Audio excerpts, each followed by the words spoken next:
experience and the pedigree are still the best things if we are solving a problem.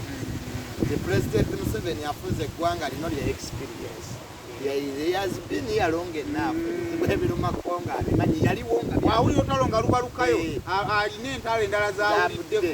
So nagata obwongo so rape ne Bindeba bingi ebyabokerwako abantu ne bayingira mu bufumbo bwabwe ne bawendowooza yaabwe public opinion social media influence, but they have proved the point. If they have really sustained that ne batuuka kukwajula naye kati ekibuuzo ekyebuuzibwa, can they now outlive time? Kati bamaze okubajjamu muvuddemu babalaze nti beeyagala oba we baddeeyo emmanju beekuba naye bamaze okutukuba omupiira abasoso media aboogera ennyo abayingira mu bufumbo lwa rape n'oli omukyala omanye ekyali kireeta obuzibu n'oli omukyala gwe yasangawo. Women don't want to accept it. Kati ekintu kiganye, you walk away nga makula gondi mukyala bujingo tedde kyaliko. Marriage, love fades, love decays, omukwano gugwawo. Ne olwo bagamba guyina engeri gye gutera okwanguwa ne guyambuka naddala nga okizudde nti gobadde naye afunye.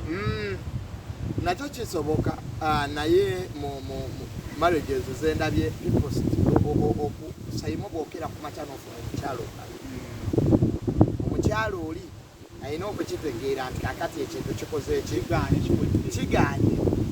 The more osigala ng'okiringinga on, first of all, it shows you are worthless. You become nagging. N'olemera ku muntu. You become nagging. Nagging ye muntu akwasa obusukwa. Omuntu atakwagala oba akukyaye. By'okoma okumulaga nti omwagala ate akoma akukyaye. Omuwala nga omukwana ne bw'omukulira ebimuli yagana naye kyekivubuka nga kinnemeddeko ye tabiraba. Buli kyokola kimunyiiza bunyiiza. That's the bad thing about okwesiba ku muntu. So kati abakyala abasinga bagenda biri ebibiina ne bibawaga. Instead of sitting down on a round table n'ogamba okay badde marriage n'emyaka 2 ngizaddemu abaana asigaddewa, I need a business.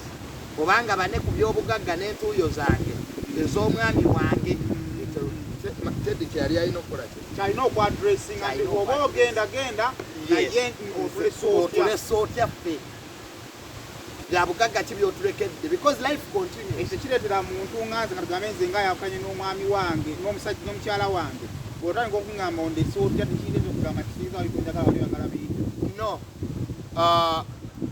love bweggwawo obulamu butambula andi obulamu butambula butya fizi z'abaana zirina okusasulwa amidst all because mu marriages wabawo abantu abali innocent be baana era ffe abasinga okweyingiza mu bufumbo bw'abantu kuba tuli ku innocent parties ziri timu abakulu oba mulwanagana oba mwevuma as long as your kids abatayina choice kwafere tulina choice ku bazadde baffe telina omwaka era naga ati njagala muzadde wa they shouldn't suffer because you have changed the way or you have changed the way. As parents, both of you still have a responsibility, a social responsibility, a social contract. A social contract. Social represents for teyina buwandiike waliwo ebintu bye tukola mu bulamu bw'ensi eno nga tebirina we baabiwandiika ng'okugyamu engatto mu muzikiti nange Tamale Omukatoliki nemba saaso tukuwandiika kimanyi bajjamu engatto okwambalisa essaawa ku mukono gwa kkono social responsibility. Kakati munnaye musigalawo naako kakati in the case of rape ne Bindeba they have silenced so many people.